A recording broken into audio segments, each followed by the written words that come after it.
হঠাৎই পৃথিবীতে এক ভয়ানক দুর্যোগ দেখা দেয়। চারদিকে বালিঝড় বইতে শুরু করে আর ফসলাদি সব নষ্ট হতে শুরু করে।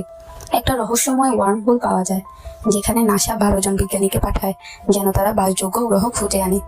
শেষমেশ মিলার, ম্যান ও এডমন্ডস নামের 3টি গ্রহ পাওয়া যায়। কুপার নামের এই নভোচারী এন্ডিউরেন্স নামের মহাকাশযানে ডক্টর ব্র্যান্ডের সাথে যোগ দেয়, কিন্তু তারা প্রথমেই মিলার নামক গ্রহটিতে যায়, যা বিশাল ব্ল্যাক হোলটির একদম কাছে ছিল। এখানে 1 বছর মানে পৃথিবীর 7 বছরের সমান।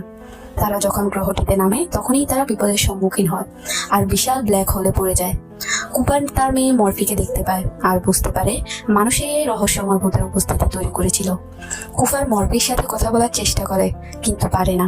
তবে ব্ল্যাক হোলের ভিতর থেকে গুরুত্বপূর্ণ ডেটা মরফিকে পাঠাতে সক্ষম হয়, যা দিয়ে মরফি মহাকর্ষের সমীকরণ সমাধান করে। দীর্ঘ 89 বছর পর কুপার পৃথিবীতে ফিরে আসে, যেখানে তার মেয়ে মরফি বৃদ্ধা অবস্থায় হাসপাতালে রয়েছে। আর কুপার তখনও তরুণ। মানবজাতির জন্য সে সবকিছু দিয়েছে, কিন্তু নিজের পরিবারের সাথে জীবনের মূল্যবান সময়টা হারিয়ে ফেলেছে। তাই সবার নিকট অনুরোধ রইল, সময় থাকতে পরিবারকে সময় দিন, কারণ সময় সময়ের মতো চলবে, যখন পরিবারের সাথে কাটানো সুন্দর মুহূর্তগুলো হয়তো থাকবে।